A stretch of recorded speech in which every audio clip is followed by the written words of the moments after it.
చాలా సంతోషం. ఈరోజు నెల్లూరు నగర కార్పొరేషన్ డిప్యూటీ మేయర్గా కలిసి భారీ మెజార్టీతో తెలుగుదేశం పార్టీ మద్దతుతో డిప్యూటీ మేయర్గా ఎన్నిక కావడం జరిగింది.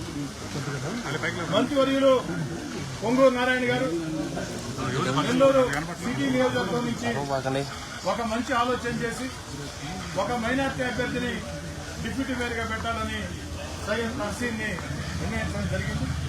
మంత్రి పొంగూరు నారాయణ గారి ప్రతిపాదన మేరకు నెల్లూరు రూరల్ శాసనసభ్యుడిగా దాన్ని బలపరచడం జరిగింది. ఈరోజు 41 మంది కార్పొరేటర్లు తెలుగుదేశం పార్టీకి మద్దతు ఇచ్చారు. తహసీల్ డిప్యూటీ మేయర్గా ఎంపికైంది. సహకరించినటువంటి కార్పొరేటర్లందరికీ ప్రత్యేకంగా ధన్యవాదాలు మొత్తం కూడా తెలియజేసుకుంటూ ఇప్పటికే నగర డిప్యూటీ మేయర్గా గెలిచినటువంటి రూప్ కుమార్ యాదవ్ గారు తెలుగుదేశంలో ఉన్నారు. ఈరోజు మరో డిప్యూటీ మేయర్ కూడా నెల్లూరు నగర కార్పొరేషన్లో తెలుగుదేశం పార్టీకి లభించింది అని తెలియజేస్తూ సహకరించినటువంటి కార్పొరేషన్లకి ఒక మంచి నిర్ణయం తీసుకున్నటువంటి పొంగూరు నారాయణ గారికి అందరికీ నెల్లూరు నగర రూరల్ తెలుగుదేశం పార్టీ కార్యకర్తల ప్రజల ఆకాంక్ష మేరకి అదేవిధంగా గౌరవ పార్లమెంట్ సభ్యులు వేమిరెడ్డి ప్రభాకర్ రెడ్డి గారు గత 4 రోజుల నుంచి ప్రతిరోజు కూడా ఈ యొక్క డిప్యూటీ మేయర్ ఎంపీ గురించి మా అందరితో మాట్లాడుతూ ఉన్నారు. వారు సైతం ఒక మైనార్టీ అభ్యర్థికి అవకాశం ఉందని చెప్పని చెప్పడం జరిగింది. అటు మంత్రి పొంగూరు నారాయణ గారు వేమిరెడ్డి ప్రభాకర్ రెడ్డి గారి సూచనలను తెలుగుదేశం పార్టీ అధిష్టానం కూడా ఆమోదించింది. దాన్ని అందరం కూడా మద్దతు ఇచ్చి వారిని భారీ మెజార్టీతో గెలవడానికి కృషి చేయడం జరిగింది. ఈ సందర్భంగా రాష్ట్ర ముఖ్యమంత్రి చంద్రబాబు నాయుడు గారికి, డిప్యూటీ ముఖ్యమంత్రి పవన్ కళ్యాణ్ గారికి, యువ నాయకుడు నారా లోకేష్ గారికి నెల్లూరు డిప్యూటీ మేయర్ ఎన్నికల్లో తెలుగుదేశం పార్టీలో మద్దతు గెలిచి ఒక నెల్లూరు నుంచి ఒక మంచి బహుమానం అందిస్తున్నామని కూడా ఓటింగ్ తెచ్చుకోలేనటువంటి వ్యక్తులు ఈరోజు పెద్ద పెద్ద మాటలు మాట్లాడుతున్నారు. దాన్ని పట్టించుకోవాల్సిన అవసరం లేదు. ఈ సందర్భంగా మళ్లీ చెప్తున్నా, ఇందాక చెప్పా, వచ్చే కార్పొరేషన్ ఎన్నికల్లో అటు మంత్రి పొంగూరు నారాయణ గారు, అటు రూరల్ శాసనసభ్యుడిగా నేను, జిల్లా పార్టీ అధ్యక్షులు అబ్దుల్ అజీజ్ గారు అందరం కూడా కలిసికట్టుగా ఒక్క తాటి మీద నిలబడి నగర రూరల్ నియోజకవర్గాల్లో ఉన్నటువంటి తెలుగుదేశం పార్టీ కూటమి అందరూ కూడా ప్రతి కార్యకర్త, ప్రతి నాయకుడు ఒక్క తాటి మీద నిలబడి వచ్చే కార్పొరేషన్ ఎన్నికల్లో 54కి 54 డివిజన్లు 54 డివిజన్లు తెలుగుదేశం పార్టీ కూటమిని గెలిపిస్తామని చెప్పని అందరూ కూడా మాట ఇస్తూ, అదేవిధంగా ఇక్కడ ఉన్నటువంటి తెలుగుదేశం పార్టీ సీనియర్ నాయకులు కోటమిరెడ్డి శ్రీనివాసరెడ్డి గారు కావచ్చు, నగర డిప్యూటీ మేయర్ రూప్ కుమార్ యాదవ్ గారు కావచ్చు, అందరి సహాయ సహకారాలతో, మన మాజీ మున్సిపల్ చైర్మన్ తాళపాక అనురాధ గారు కావచ్చు, అందరి సహాయ సహకారాలతో ఎక్కడా చిన్న పరపచ్చలు లేకుండా నెల్లూరు నగర రూరల్ నియోజకవర్గాల్లో ఏకతాటి మీద నిలబడి 54 కార్పొరేటర్లకు కూడా నేను మనవి చేసే ఏంటంటే, కార్పొరేటర్లుగా పోటీ చేయాలనుకున్న వ్యక్తులకు కూడా నేను మనవి చేసే ఏంటంటే, మీరు నిరంతరం ప్రజల్లో ఉండండి, నిరంతరం జనాల్లో ఉండండి. మీరు ప్రజా సమస్యల్ని పరిష్కరించేదానికి ఎప్పుడు ఏ సమస్య మా దృష్టికి తెచ్చినా అటు మంత్రి పొంగూరు నారాయణ గారు, నేను ఇద్దరం కూడా అందుబాటులో ఉంటాం. ప్రతి సమస్యని పరిష్కరించేందుకు కృషి చేస్తాం. అంతిమంగా ఒక్క మాట గుర్తుపెట్టుకోండి, జనాల్ని నమ్ముకున్నోళ్లు, ప్రజలను నమ్ముకున్నోళ్లు ఎవరూ మోసపోలేదు. ప్రజలను నమ్ముకుంటే, జనాలను నమ్ముకుంటే ఆ జనమే మనం కాపాడుతారు. ప్రజలతో పాటు పార్టీ మీకు అండగా ఉంటుంది, తెలుగుదేశం పార్టీ అండగా ఉంటుంది. అటు పొంగూరు నారాయణ గారు, నేనైనా రాష్ట్ర జాతీయ పార్టీ అధ్యక్షుడు చంద్రబాబు నాయుడు గారైనా అందరి అండ మీకు ఉంటాయి. ఖచ్చితంగా ఈ కార్పొరేషన్ లో 54 గెలిపించి ఏదైతే గౌరవ ముఖ్యమంత్రి చంద్రబాబు నాయుడు గారికి, ఉప ముఖ్యమంత్రి పవన్ కళ్యాణ్ గారికి, యువ నాయకుడు నారా లోకేష్ గారికి నెల్లూరు నుంచి కానుకగా అందిస్తామని చెప్తూ ఒక్క తాటి మీద నిలబడి ఎలాంటి పరపచ్చలు లేకుండా, సాధారణంగా అధికార పార్టీ అంటే అనేక పరపచ్చలు విభేదాలు ఉంటాయి, కానీ నెల్లూరు నగర కార్పొరేషన్ లో అదేదీ లేకుండా 40కి 40 మంది వచ్చి ఒక్కసారిగా చేతులెత్తి ఏదైతే మద్దతు ప్రకటించి గెలిపించారు. ధన్యవాదాలు. వైఎస్ఆర్ కాంగ్రెస్ పార్టీ నాయకులు ఇప్పటికైనా ఆత్మపరిశీలన చేసుకోవాలా. మీ కార్పొరేటర్లను కూడా మీరు ఓటింగ్ తెచ్చుకోలేక మా మీద ఏడిస్తే మీకేమొస్తుంది ఒక్కసారి ఆలోచించమని చెప్పని కోరుకుంటూ ఇప్పుడు ఉద్దేశించి మంత్రి గారు మాట జిల్లా పార్టీ అధ్యక్షుడు అబ్దుల్ అజీజ్ గారు మాట.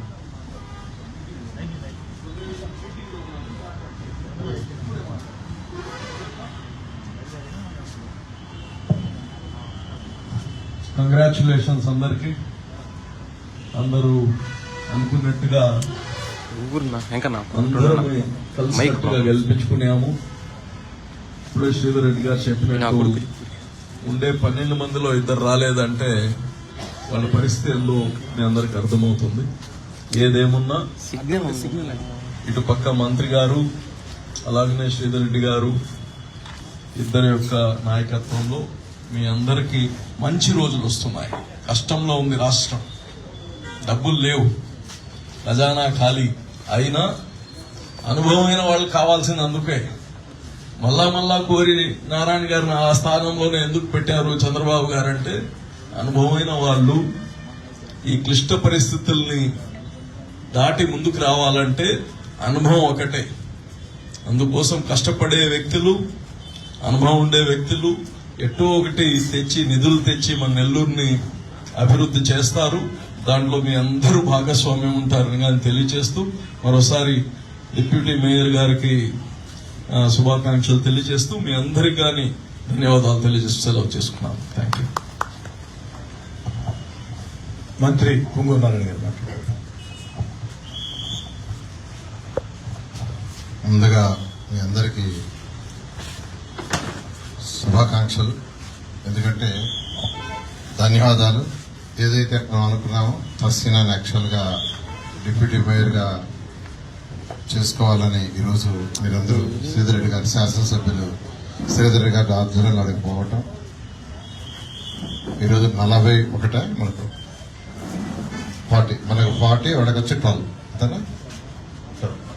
మీ చెప్పి వచ్చింది అదే 41 40 + 1 వాళ్ళకి వచ్చి 12. వాళ్ళే 2 రాలా.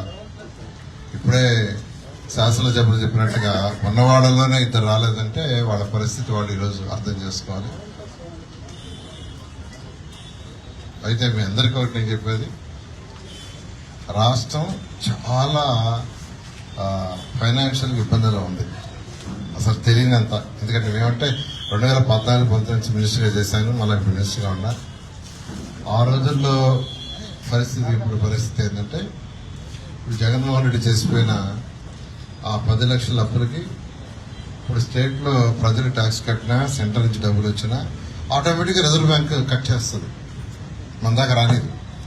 కట్టాల్సిన ఇన్స్టాల్మెంట్ కానీ మనకి ఎట్టయితే బ్యాంకుల్లో లోన్ తీసుకుంటే ఎట్టయితే కట్ చేస్తారో ఇట్లా రిజర్వ్ బ్యాంక్ ఉంటుంది. రిజర్వ్ బ్యాంక్ ఆటోమేటిక్గా డిడక్ట్ చేస్తుంది. అయితే ఈరోజు మన ముఖ్యమంత్రి గారుకున్న అపార అనుభవం కావచ్చు, తర్వాత ఎన్డీఏ సెంట్రల్ గవర్నమెంట్ ఈరోజు మనకు సపోర్ట్ చేయడం కావచ్చు, దాంతో ఈరోజు 1 by 1 లాక్కొని వస్తున్నారు. పెన్షన్స్ తీసుకుంటే 3,000 నుంచి 4,000 చేయడం చాలా బట్టలు. అయినా ఆ రోజు ఎలక్షన్ ముందు పట్టించాం కాబట్టి మాట తప్పకూడదని దాన్ని చేయడం జరిగింది. సంవత్సరానికి 34,000 కోట్లు తప్పటే 68 లక్షల మందికి ఈ రాష్ట్రంలో మనం ఇస్తున్నాం. సిలిండర్లు, ఉచిత సిలిండర్లు ఆల్రెడీ మొదలుపెట్టాం. రేపు మేలో తల్లికి వందనం ఇవ్వబోతున్నారు. అది 12,000 నుంచి 15,000 కోట్లు అవుతుంది. అదేవిధంగా రైతులకి ఒక్కొక్కరికి 20,000 ఇస్తామని ప్రామిస్ చేశాం. అది కూడా యాక్చువల్గా కేంద్ర ప్రభుత్వం 10,000 ఇస్తుంది, మనం 10,000. అది కూడా వాళ్ళు ఇన్స్టాల్మెంట్ చేయగానే మనం కూడా వేయాలని రాష్ట్ర ప్రభుత్వం నిర్ణయించుకుంది. ఇవన్నీ చేస్తూ యాక్చువల్గా ఏంటంటే చాలా చాలా సఫర్ అవుతారు. అయితే కేంద్రం కొంత సహాయం చేస్తుంది. కేంద్రం సహాయం చేసే ప్రాజెక్ట్స్కి ఇస్తుంది, అన్నిటికీ ఇది ఇచ్చిన మన షేర్ మనం పెట్టాలి. ఇప్పుడు అమృత్ ఉంది, అమృత్ 8,500 కోట్ల ప్రాజెక్టు ఇప్పటి నుంచే ఉంది, 2021 నుంచి ఆగవరం.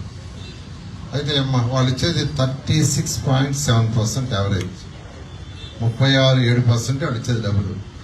మిగతా ఈ మున్సిపాలిటీస్ స్టేట్ పెట్టాలా, పెట్టే స్టేజ్లు లేవు. ఏషియన్ ఇన్ఫ్రాస్ట్రక్చర్ ఇన్వెస్ట్మెంట్ బ్యాంక్ అని 2019లో నియమించుకున్నప్పుడు శాంక్షన్ ఇచ్చారు 5,350 కోట్లు. 70% వాళ్ళు ఇస్తారు, 30% మన ఇవాళ రీపేమెంట్ 30 సంవత్సరాలు. ఫస్ట్ ఇన్స్టాల్మెంట్ వాడు 2019లో ఇస్తే దానికి మ్యాచింగ్ మన వీక అది పక్కన పడిపోతే మొన్న మనం రివర్స్ చేయించాం. అంటే స్వచ్ఛ భారత్లో 2,800 కోట్లు ఎప్పుడో కేంద్రం శాంక్షన్ చేసి ఫస్ట్ ఇన్స్టాల్మెంట్ 250 కోట్లు ఇస్తే మన స్టేట్ 150 కోట్లు ఇవ్వాలా, అది ఇవ్వక అది ఇవ్వబడిపోయింది. ఇట్లా కేంద్రం ప్రోత్సహించిన పథకాలకి మ్యాచింగ్ ఇవ్వలేకుండా అయింది. ఇప్పుడు వాటినన్నింటినీ బయటకు తీసుకురావడానికి 1 by 1 మాట్లాడుతున్నాం. ముఖ్యమంత్రి గారు, ఫైనాన్స్ సెక్రటరీ వాడు కూడా ఇంకొక 3 to 4 months లో ఆ ఏషియన్ ఇన్ఫ్రాస్ట్రక్చర్ ఇన్వెస్ట్మెంట్ బ్యాంక్ బయటకు వస్తుంది. దాన్ని కూడా స్టార్ట్ చేయబోతున్నాం. అమృత్ కూడా స్టార్ట్ చేయబోతున్నాం. ఇంకా ముఖ్యమంత్రి గారు ఏం చెప్పారంటే రాష్ట్రాల అన్ని మున్సిపాలిటీస్ లో డ్రైన్స్, సివరేజ్ ట్రీట్మెంట్ చేసి బయటికి పంపించే వాటర్, డ్రింకింగ్ వాటర్, లైట్లు, రోడ్లకి 100% ప్రాజెక్ట్స్ తయారు చేసి వాటిని కేంద్రానికి పంపించి శాంక్షన్ చేయించండి అని ఇన్స్ట్రక్షన్ ఇచ్చారు. దాని మీద ఆంధ్రప్రదేశ్ లో ఉన్న అందరు ఇంజనీర్లు పెట్టి యాక్చువల్ గా ఎస్టిమేషన్స్ ఇచ్చాను. నెల్లూరు కూడా ఇన్స్ట్రక్షన్స్ ఇచ్చాను. నెల్లూరులో 54 డివిజన్లో ఉన్న అన్ని వార్డులలో 100% వర్క్స్ పూర్తయ్యేదానికి ఎస్టిమేషన్ చేయమని అది కూడా చేస్తున్నారు. అవన్నీ త్వరలో శాంక్షన్ అయితే కొద్దిగా టైం తీసుకుంటుంది. అది ఇవ్వగానే అన్ని పనులు చేస్తాం. మళ్ళా శాసనసభ్యులు చెప్పినట్టుగా నెక్స్ట్ కార్పొరేషన్ ఎలక్షన్ లో 54 మీ అందరి సహాయంతో ఖచ్చితంగా మనం గెలుచుకుంటాం. దానికి మీరు అందరూ కూడా ఇప్పటి నుంచే ప్రజల మధ్య ఉండి వాళ్ళకి కావాల్సిన సర్వీస్ చేయాల్సిందిగా నేను మీ అందరినీ. ఇంకోటి ఏంటంటే పెంచాలని కూడా ఆల్రెడీ యాక్చువల్ గా ఇన్స్ట్రక్షన్ ఇచ్చాను సెక్రటరీకి. అది పాపులేషన్ మీద దాని మీద కొంత పెంచవచ్చు. దాని మీద ఆల్రెడీ రాష్ట్రంలో ఉన్న అన్ని మున్సిపాలిటీస్ లో నెంబర్ ఆఫ్ కార్పొరేట్లు కావచ్చు, మున్సిపల్ వార్డు కావచ్చు పెంచేదానికి కూడా ఇన్స్ట్రక్షన్ అది కూడా వర్క్ చేస్తున్నారు. అది కూడా సైంటిఫిక్ ఈక్వేషన్ ఉంది. ఆ ఈక్వేషన్ ప్రకారం వర్క్ చేస్తున్నారు. అవి కూడా పెరుగుతాయి. పెరిగినప్పుడు ఎక్కువ మంది కూడా ఆపర్చునిటీ వస్తాయని తెలియజేస్తూ ఈ రోజు మరొకసారి ఇంత సక్సెస్ఫుల్ గా చేసుకొచ్చింది మరొకసారి మీకు శాసనసభ్యులు లీడ్ చేసినందుకు వారికి కూడా ప్రత్యేకంగా ధన్యవాదాలు తెలియజేస్తూ కంగ్రాచులేషన్ తెలియజేస్తాను. Thank you. ఇప్పుడు డిప్యూటీ మేయర్ తహసీన్ గారు ఆ యొక్క డిప్యూటీ మేయర్ గా ఎన్నికైనటువంటి ధృవీకరణ పత్రాన్ని నారాయణ గారికి, అజీజ్ గారికి అందిస్తారు. వారికి శాలువాతో నారాయణ గారు, అజీజ్ గారు, నేను మనందరం కలిసి సత్కరించారు.